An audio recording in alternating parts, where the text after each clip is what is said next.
नमस्कार प्राणी मित्रांनो. मी चिखली पाटीलनगरमध्ये राहते. तिथे एक शाळा आहे, तर त्या शाळेच्या आवारात हे पिल्लं आणि त्यांची आई राहते. पण पाऊस एवढा पडतोय की त्यांना त्या अवस्थेत तिथं ठेवणं अशक्य आहे. त्याच्यामुळे मी आज त्यांना माझ्या घरी आणणार आहे. तर मला त्यांच्यासाठी केजची गरज पडणार आहे. तर कुणाकडे केज असला आणि मला दिला तर खूप बरं होईल. आणि केज नसला तर मी माझं स्कॅनर शेअर करत आहे. प्लीज मला मदत करा.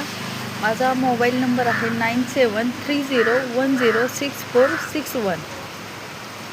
धन्यवाद.